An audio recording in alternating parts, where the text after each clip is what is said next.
Greetings, Otaku Faithful. Thank you for joining me again this week. Once again, it's Larry Williams, OAW Commander-in-Chief, and I'm here to bring you all my review of the series premiere of Vikings, right here on Otaku Assemble Weekly. As always, I'm here to bring you all my first thoughts and review of History Channel's newest original series, Vikings. Now, I'll be doing this review in 3 parts. The first part will be introducing this series to those of you all who have yet to check it out. The second part will encompass my review, which will talk about my general thoughts on the episode and a few topics that I will discuss in more detail. And then finally, I'll wrap things up with my expectations or things I'm looking forward to seeing throughout the rest of the season. Now, okay, so let's talk Vikings. For those of you all who have yet to check the series out, the series is going to follow the story of Ragnar Lothbrok, who I learned during the commercial breaks of Vikings when I went and looked him up online, is actually he is a historical figure, but he is one of those figures that has been embellished throughout history through mythology and through stories, and he is a legendary Norse hero. The best way I can describe him, think of him as think of him in the same way that you would think of either King Arthur or Robin Hood, even though there is a lot more evidence to support Ragnar's existence than there are the previously 2 mentioned heroes. But he is one of those historical figures where all these stories about him kind of embellish his reputation and build him up to that mythical status. And the series follows his raids into the western lands west of Scandinavia, and some of his raids throughout France and England, most noticeably those 2 countries. And so for the most part, the series is pretty much going to tell that story. So yeah, that's about as brief of a summary without giving too much away, because I still want you all who haven't seen it yet to check the series out. So now I'll get into my review. First off, my general thoughts on the episode. The episode was very intriguing. I thought it was very intriguing, especially the starting point. The part in which, like, you know, so many times when you study writing, you know, and especially in like my beginning writing classes, my professors always stressed, whenever you start a story to tell, why that day? What is it about the day in which the starting point of your story? Why is that important? And that's a question you have to answer in your story, is why is that important? So for Vikings, I thought it was very intriguing the day in which the series begins, the day in which we get told the story. And it's the day when Ragnar brings his son Bjorn, I believe that's how you pronounce that. I apologize ahead of time because some of these characters' names may be pronounced throughout this review. But Ragnar is bringing his son to the, I guess you could call it the meeting or the council, but pretty much the meeting that they hold, that the Vikings hold every year to plan for the summer raids. And when a Viking brings his son to that ceremony, it's pretty much a rite of passage. This is the event where the son would get his arm ring from the Earl, who is the ruling figure, the chieftain of the people. That ceremony, that's when a Viking male would get his arm ring, and that's when he would become a man, and expected will participate in the following summer raids. And so I thought that was just a great time, a great point to start telling the story, because I love how Bjorn is used in the premiere. He is the character through which we, the audience, learn about their culture and about their society, because Ragnar is relaying this information to his son. he's educating him about the manner in which they do things, and so us as the viewer learn as Bjorn is learning. So that was great. I love that. I also liked how we saw a glimpse of some of the things that happen at home when the men are away, such as Ragnar's wife. I'm gonna get that name in a minute. It's the Lagatha? Lagartha? Lagatha. I think is how you pronounce it. But we saw like what happens when the men are away at home, when we see the scene with her and her daughter and the two guys who stumbled upon their home and tried to take advantage of her. Yeah, she handled them pretty well. And I'm sorry, that scene instantly made me a fan of hers. I was like, wow, that's a woman. But okay, also another thing I like, and this will segue into some of the topics, or just some of the things I think the premiere did really well, especially when I keep talking about that starting point. Just so you guys know, throughout this review, I'm going to keep mentioning that starting point, because the point in which you start the story is very important. And if you're the pilot for a new television series, it's especially important. Another thing is, I love the way in which we got the ball running on the conflict that is going to occur throughout the series between Ragnar and the Earl Haraldson. I like how initially we got that conflict between those two characters, because I'm pretty sure just as Ragnar is our just as he is our protagonist, I can already see the Earl Haraldson being, if not the antagonist, at least the opposing force. So I'm really glad that they got the ball running on that from Jump Street. We know about these two men in the first episode. We know where they stand on the topic for dispute, which is Ragnar wanting to travel west and find lands west to raid. We already know where each one stands on that topic, and we already know why. So I'm glad that we got that off from Jump Street. And I guess my final general note would just be that I like how much of the society and how much of the culture we get just from the first episode. I like how they're setting the groundwork with a lot of things: the social hierarchy, the economic issues at play, the family structures, a few things about characters' back history, not much, but a few things, enough to keep us interested, as well as even the religion and how how the gods and how these figures in Norse mythology, what they meant to the people at the time. I like how they started laying the groundwork for all of that, because these are all things that they will be able to build up on as the series continues. So now, a couple of things I want to talk about in a bit more detail, and not too much.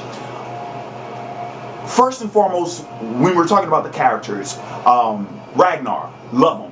Well, not love him, but liked him immediately. I liked him initially, and it's because he is being portrayed and he is being written as a character who has a sense of destiny. You can tell that he is possessed by something greater than himself. And as much as you could say, especially in Viking culture and in Viking lore, when you talk about things such as, glory, honor, and riches, the Vikings, remember, they are a legendary warrior society. All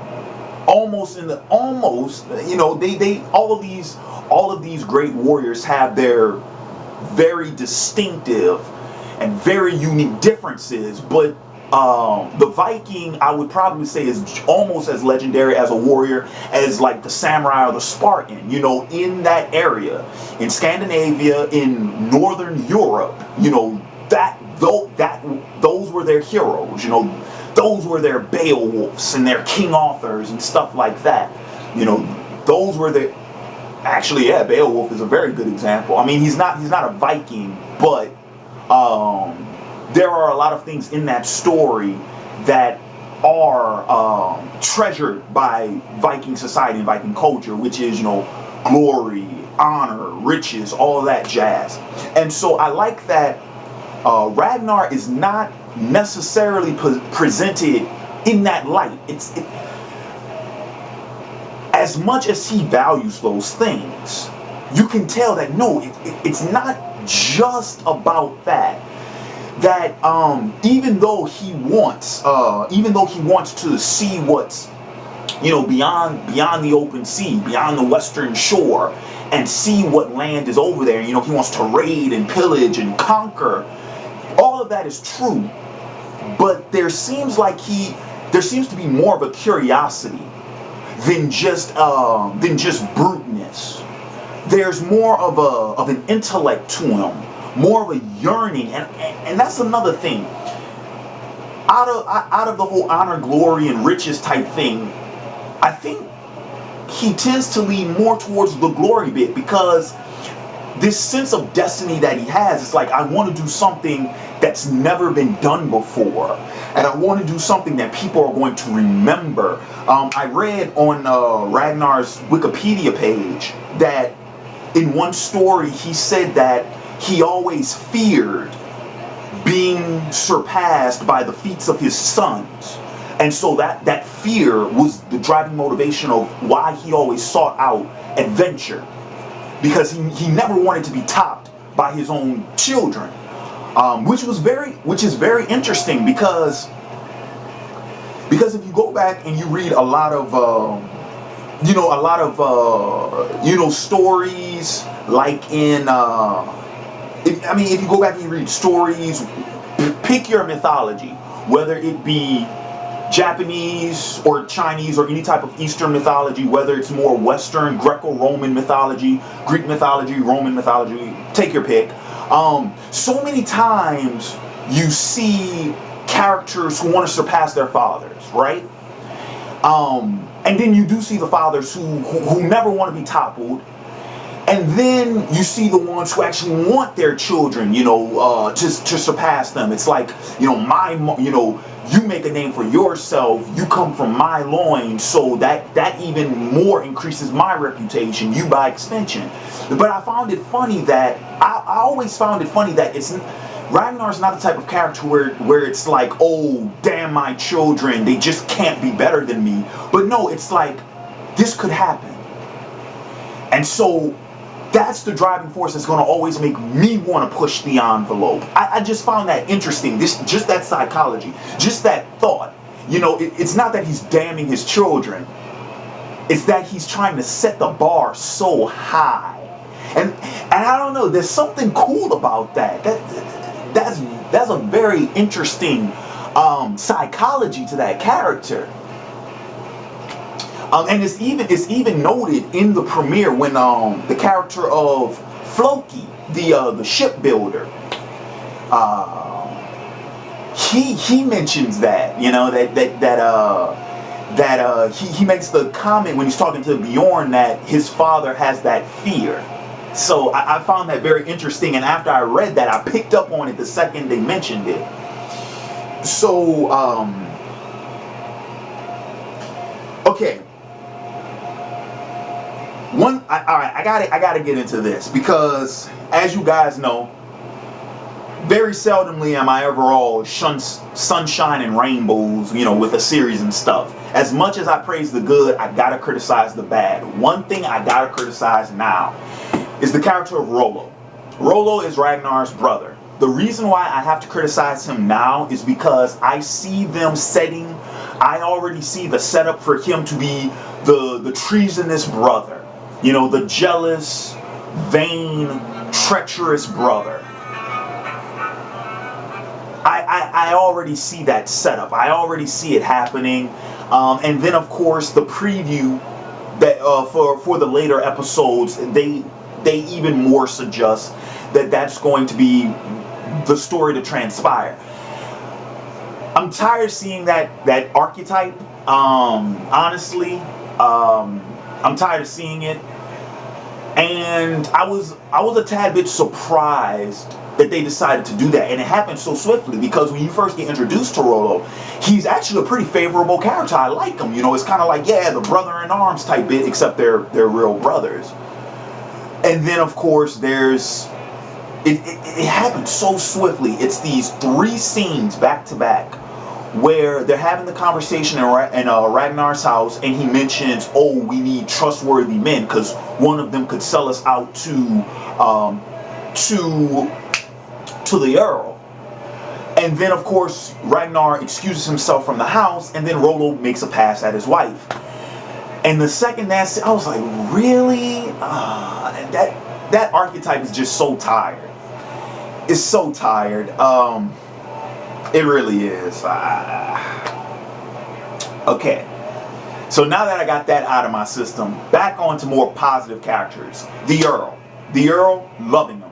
Loving him, especially the actor. That's Gabriel Bryan plays Earl Harold's son. Gabriel Bryan, that you might know from the Man in the Iron Mask, In Treatment. I believe, wasn't he also in Stigmata? I believe so too. You might remember him from those. He's a great actor, and I think he does a really good job as playing Earl Harold's son. Especially, I love the way he handles the character, because Earl Harold's son is, as you all will remember when I mentioned those characters, the type of fathers, you know, that can't be bested. So it's not like Ragnar, where it's like, oh, I'm setting this bar so high so that they can't best me. It's, oh, I don't want you to best me, so I'm gonna do whatever I can to cut you short from Jump Street. Well, he gives off that impression, because I think in the back of his mind he fears that Ragnar is trying to surpass him, trying to take his place as Earl, which we actually see a hint at that in the preview. There's a scene where he mentions that, where he's like, do you think he's trying to become Earl? So he sees him as a threat. And so I think she's going to try very early on to get him under his thumb, to crush him beneath the weight of his thumb, you know, not giving him any room to breathe. And that's what's going to create the main conflict throughout the story between those two characters. You have one, a younger man who's ambitious, who wants to make a name for himself and seek out glory and riches across the seas, and you have another who is old, who we can tell from that flashback is bitter, war-torn, and he's trying to hang on to his power as much as possible. So, ooh, I love this song, Something to Remind You by Stained. I was just singing this earlier. I love this song. I'm trying not to sing along with it. Anyway. But, so I love how Gabriel Bryan, I love how he portrays that character, and I love how these characters are set up for that inevitable conflict. Love it. Floki. I liked him.